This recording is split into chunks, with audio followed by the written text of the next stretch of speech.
For more than 4 decades, Glock built its reputation on a simple promise: reliability above all else.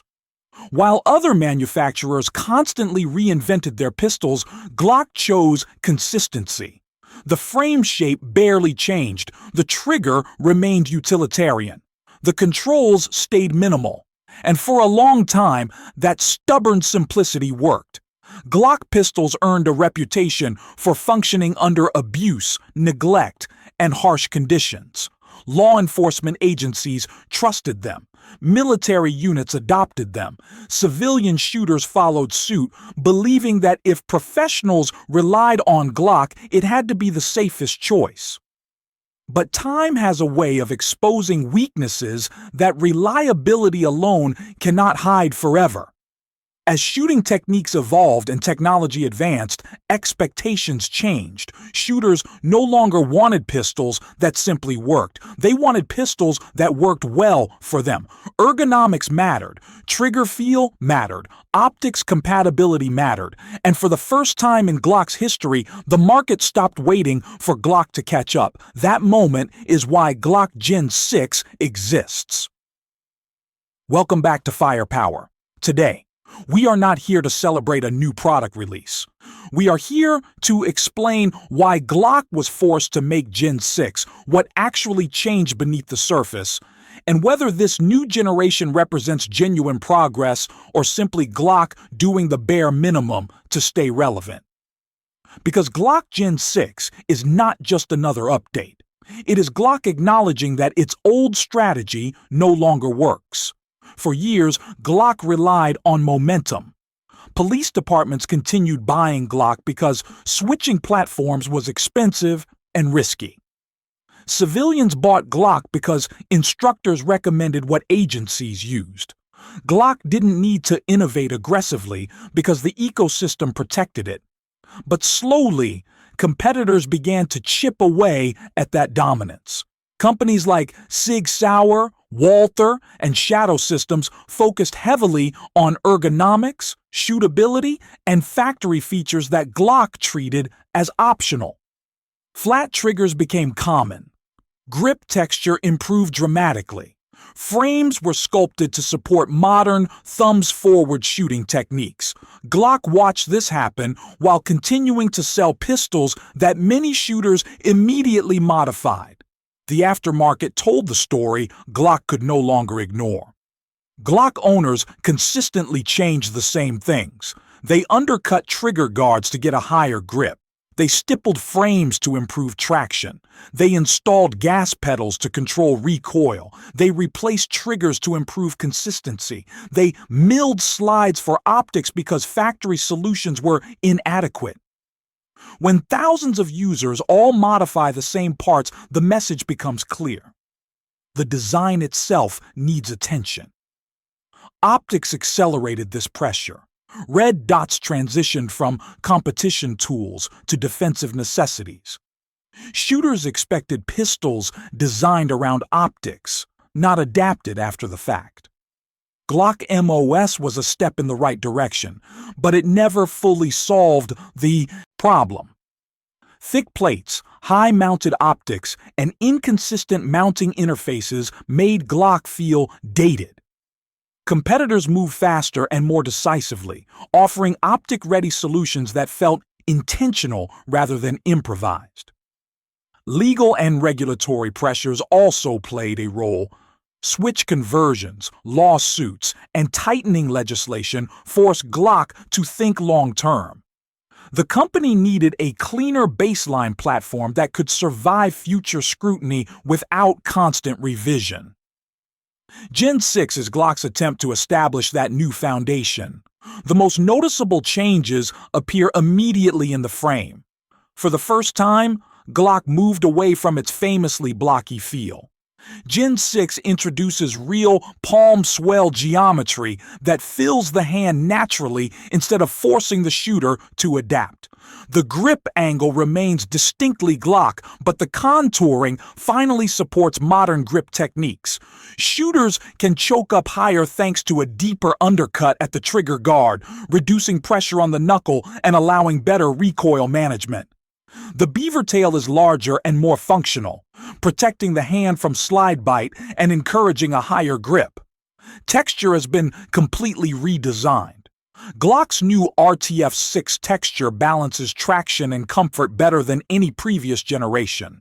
It provides enough grip to lock the pistol in place during recoil without feeling abrasive during extended training sessions. Unlike older textures, it wraps further around the grip, offering consistent control regardless of hand size or shooting style. Glock retained the modular backstrap system, but the base grip is improved enough that many shooters will never feel the need to add panels. A subtle factory flared magwell completes the frame update. It is not competition size, but it noticeably speeds reloads without adding unnecessary bulk. Everything about the Gen 6 frame feels intentional. This is the first Glock frame that feels designed for modern shooters rather than inherited from older generations. One of the most debated additions is the integrated gas pedal. For years, competitive and defensive shooters added aftermarket thumb rests to improve recoil control and dot tracking. Glock resisted, viewing them as unnecessary accessories. Gen 6 finally acknowledges what shooters already knew. The molded thumb ledge provides a consistent reference point for the support hand and allows downward pressure that noticeably flattens recoil. It does not interfere with holsters or require special training, it simply works. Glock did not invent the gas pedal. Glock finally accepted reality. The trigger is another area where Glock surprised even longtime critics. Gen 6 ships with a flat-face trigger from the factory. The internal safe action system remains unchanged, preserving Glock's reliability and safety standards. Pull weight stays around 5.5 pounds. What changes is feel. The flat face encourages consistent finger placement and reduces lateral movement during the press. The break feels cleaner. The reset is more tactile and easier to feel under stress.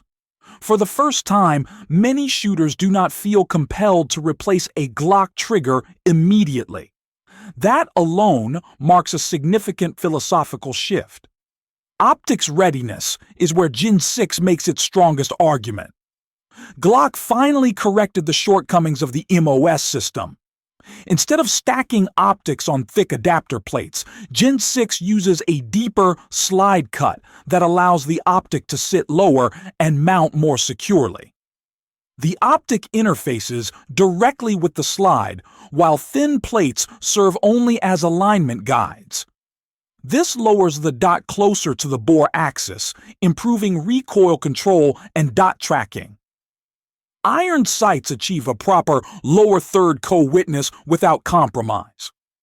Glock finally treats optics as an integrated system rather than an afterthought. On the range, Gen 6 does not immediately feel revolutionary. Accuracy remains classic Glock with consistent groups at practical distances. The difference becomes apparent during rapid fire and extended sessions. The improved grip geometry, integrated gas pedal, and lower mounted optic combine to produce a flatter recoil impulse. The dot returns to the window faster, transitions feel smoother. Small grip mistakes are more forgiving. This is not about bench rest precision. This is about performance under stress, fatigue, and speed. Despite these improvements, Glock Gen 6 is not an automatic upgrade for everyone. Shooters who already own a fully modified Gen 5 may not see enough benefit to justify replacing their pistol. But for new shooters, stock Glock owners, or anyone planning modifications anyway, Gen 6 makes far more sense. It delivers from the factory what used to require time, money, and aftermarket parts. Glock Gen 6 does not abandon Glock's identity. It remains simple, durable, and predictable. It remains boring in the best possible way. What it abandons are excuses. Glock can no longer claim ergonomics do not matter. Glock can no longer ignore trigger quality. Glock can no longer treat optics as optional. Gen 6 represents Glock acknowledging that the market moved forward and choosing not to be left behind. So what does Glock Gen 6 truly represent? It is not a revolution. It is an admission that Glock's dominance is no longer guaranteed, an admission that shooters now have real choices, and an admission that evolution is no longer optional. Gen 6 may be the best Glock ever produced, but for the first time, being the best Glock may not be enough to automatically win. Glock has finally caught up. The question now is whether catching up is enough in a market that continues to move forward. Now it is your turn. Does Glock Gen 6 impress you, or does it feel overdue? Is this real innovation, or simply Glock doing what it had to do? Share your thoughts in the comments. And if you want a direct, no marketing comparison between Glock Gen 6, SIG, P320, and Walther PDP, subscribe to Firepower. That conversation is coming next. Stay sharp, stay informed, and I will see you in the next one.